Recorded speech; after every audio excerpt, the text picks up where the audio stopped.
¿Cómo están, estimados amigos de este canal de YouTube? Cuando hace algunas semanas salieron las primeras encuestas con respecto a la segunda vuelta electoral, ya con los dos candidatos, digamos, oficialmente en carrera, el señor Castillo y la señora Fujimori. Esas primeras encuestas, recordarán ustedes, daban una diferencia muy clara entre el candidato Castillo, que estaba primero, y la señora Fujimori, que estaba 14, 15 puntos en alguna de las encuestas por debajo del señor Castillo. En ese momento, que yo recuerde, nadie dudó de esas encuestas, causó alguna extrañeza la brecha que había, pero tenía una explicación. La explicación es que el señor Castillo hasta ese momento no se había expuesto ante la opinión pública, ante los periodistas, ante el escrutinio de sus propuestas, porque el señor Castillo, recordarán también, pues hasta una semana antes de la primera vuelta electoral, no aparecía en las encuestas, por lo menos 15 días antes. Y si aparecía, empezaba a aparecer, sí, con posibilidades de pasar la valla y poner congresistas. Pero llegar a la segunda vuelta, pasar en primer lugar, eso ninguna encuestadora lo percibió y ningún analista lo dijo. Fue una sorpresa que tiene una explicación, por supuesto, ya en otro video lo he tratado de analizar. Resulta que, para suerte del señor Castillo, los candidatos que expresaban, digamos, una radicalidad que una parte del electorado buscaba, pues, pues no cumplieron con ese perfil. Uno de ellos, el señor Lescano, que como recordarán lideraba encuestas y luego fue perdiendo, en el sur, por ejemplo, a costa de los votantes que en un momento querían votar por él, pero después se salieron de ese voto porque el señor Lescano empezó a hacer más un discurso de centro o a no convencer y a cometer errores.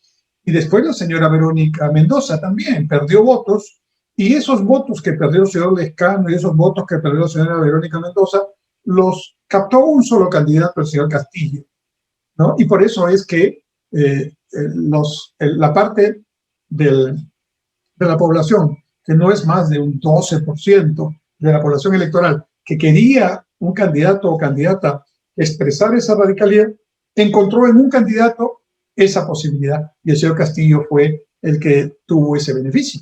En cambio, la mayor parte de la población electoral, que es normalmente de centro o de derecha, pero mayormente de centro, un buen porcentaje no fue a votar, otro porcentaje vició el voto o votó en blanco. Entre los dos, 11 millones de personas, no es poco, ¿no? Y el resto, la gran mayoría que fue a votar, ¿no? Dividió su voto de centro y derecha entre 4 o 5 candidatos.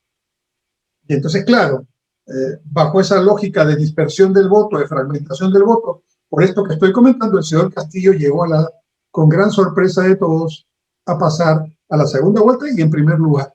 Y en segundo lugar, la señora Fujimori. Muy bien. Entonces, el señor Castillo no se había mostrado.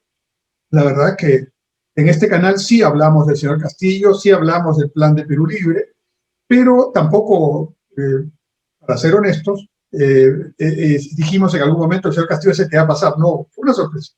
Y entonces, en virtud de estas circunstancias que estoy comentando, él nunca necesitó de explicar, de sustentar sus propuestas, de que lo conozcan. De manera que era hasta cierto punto lógico que en una primera encuesta, porque a la señora Fujimori, que es una política ya varias veces candidata a la presidencia, ha estado varias veces en un escenario de segunda vuelta, ha sido congresista, en fin, tiene ya un conocimiento a la población, bueno o malo de ella, pero el señor Castillo no. Entonces, esa primera encuesta tenía ese elemento favorable al señor Castillo. Pero era lógico también que si avanzaba el proceso como que ha avanzado, y el señor Castillo era obligado por las circunstancias a declarar con mayor frecuencia ante diferentes periodistas, medios, etcétera, y a presentarse en algún debate que, claro, él sabe que no le son muy favorables, pero él quiso atenderle una trampa a la señora Fujimori en Chota, la señora Fujimori reaccionó muy bien y dijo ya voy, y al final el que salió perdiendo fue el convocante, el señor Castillo, que claramente ya está demostrado en las encuestas, perdió en ese debate en Chota. Bueno, entonces, conforme avanza el proceso hacia la segunda vuelta, hacia el 6 de junio, los dos candidatos se exponen más, pero el candidato Castillo, que no era conocido hasta antes del 11 de abril, ahora todo el mundo quiere saber qué piensa, qué dice, quién es.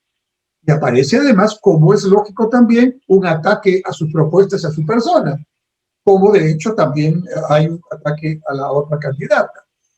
Entonces, lo que quiero decir es lo siguiente: cuando aparecieron esas primeras encuestas, todos nos sorprendimos. Sí, yo creo que hasta el señor Castillo se sorprendió, sus también seguidores, pero nadie dijo fraude. Es un fraude, nadie dijo eso. Nos sorprendimos, pero bueno, vamos a ver qué pasa.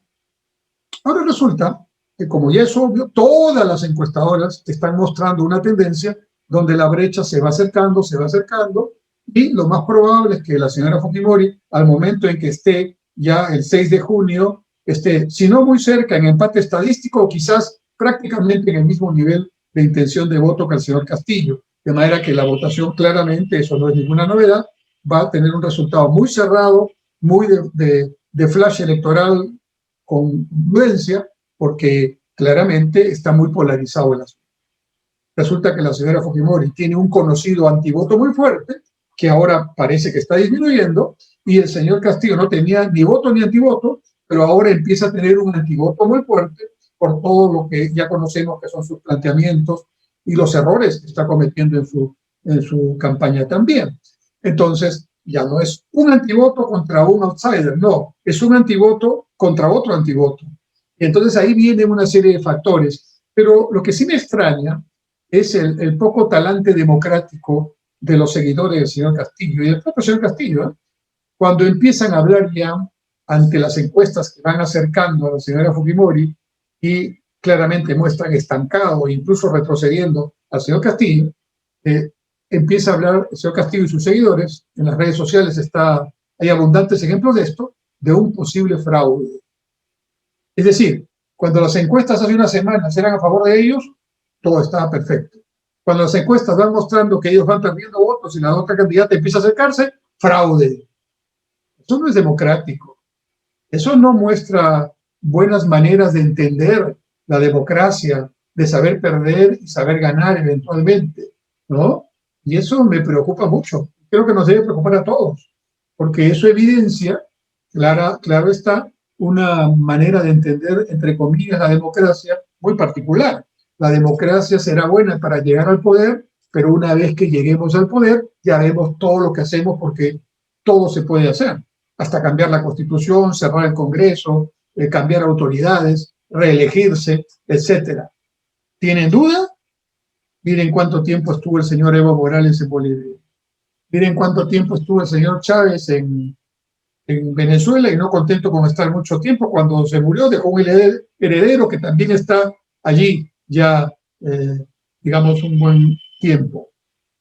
Venezuela en pobreza y Bolivia en una situación que claramente no es lo que debe hacer Perú. O sea, yo no sé por qué el señor Cerrón y el señor Castillo hablan de la economía boliviana y se han encontrado asesores bolivianos en este momento en el territorio peruano, ¿no? Como ejemplo de lo que debe hacer Perú, por favor.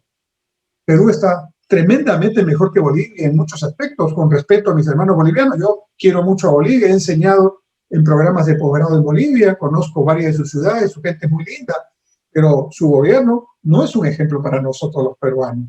Y ese es el modelo que nos están pretendiendo poner, cuando en el fondo es el modelo venezolano o el modelo cubano. Entonces, eso es lo que queremos para el Perú. Pero voy al punto. ¿Por qué hablar de fraude? No, es que las cosas tienen que jugar pareja. Si está bien el resultado electoral, bueno, hay que tener una respuesta prudente.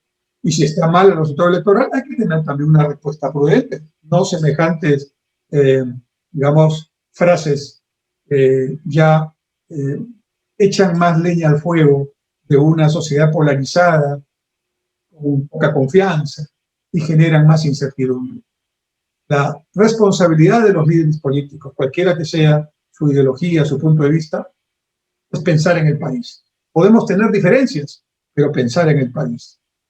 Pensar en el país no para apropiarnos de él para un modelo colectivista o un modelo individualista, no, para pensar en los peruanos.